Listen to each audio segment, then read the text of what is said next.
दोस्तों, जैसा कि आपको पता है कि भूतों में आत्मा, पिशाच, राक्षस, बुरी आत्मा जैसे प्रकार होते हैं, लेकिन उनमें भी एक प्रकार है छलावा, जो बहुत लोगों को नहीं पता है।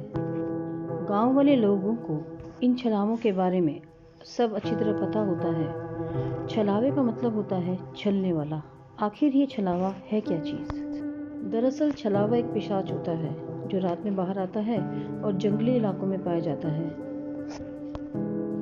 ज़्यादातर ये आपके अपने पहचान के व्यक्ति का रूप लेता है ताकि जाल में फंस जाए और अपने शिकार को 2 बार आवाज़ देकर बुलाता है। छलावा कभी तीसरी आवाज़ नहीं दे सकता, ये उनकी खासियत है और ये अपनी आँख झपकाते रहते हैं। ये पिशाच जंगल में फंसे इंसान को जंगल में ले जाकर मार देते हैं।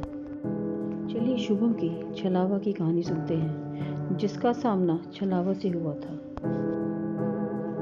हम करीब 4 बजे तक घूमे और घर लौटते हुए हमें शाम हो गई। तब मामा भी खेत से लौट रहे थे। हमने उनको हमारी सारी बातें बताई।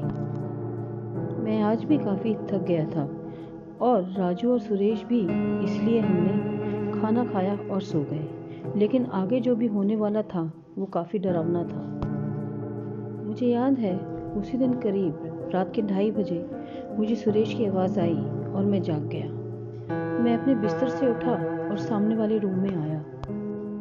वहाँ कोई नहीं था, इसलिए मैंने खिड़की खोली और बाहर देखने लगा। और तभी फिर से मुझे सुरेश की आवाज़ आई और वो घनी झाड़ियों के पीछे खड़ा था।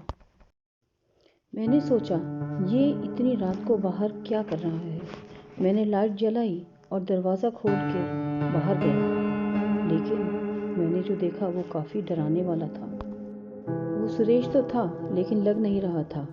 वो अपनी आंखें बार बार झपका रहा था। मैंने कहा, अरे सुरेश, तुम इतनी रात को बाहर क्या कर रहे हो?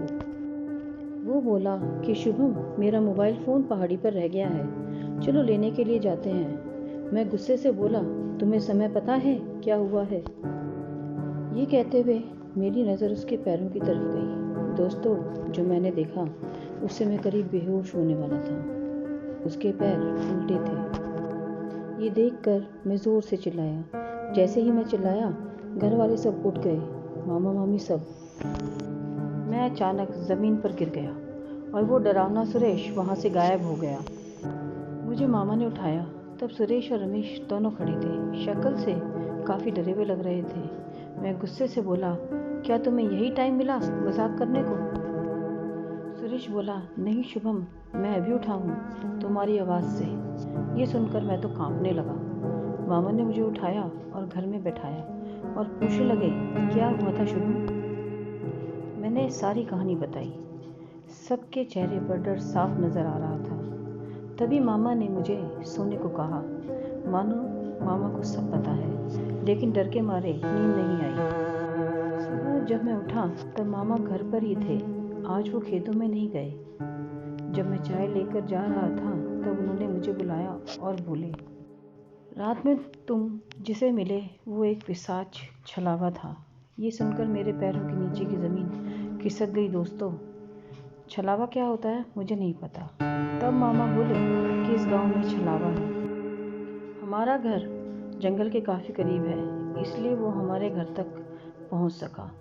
मामा बोले, करीब 2 महीने पहले पड़ोस के लड़के की लाश मिली थी, उसके घर से थोड़ा दूर जंगल में। वो काम इसी छलावा का था। शायद उस पिशाच ने तुम्हें जंगल में देख लिया था, इसलिए वो यहाँ घर तक पहुँचा।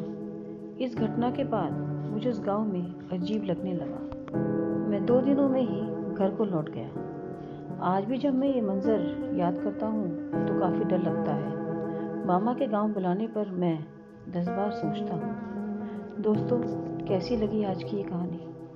अच्छी लगी हो तो प्लीज़ लाइक कीजिएगा, अपने फ्रेंड्स के साथ शेयर भी कीजिएगा। नए आए हैं तो सब्सक्राइब कीजिएगा। ऐसी ही अच्छी कहानी के साथ मिलती हूँ अगले वीडियो में। तब तक के लिए धन्यवाद।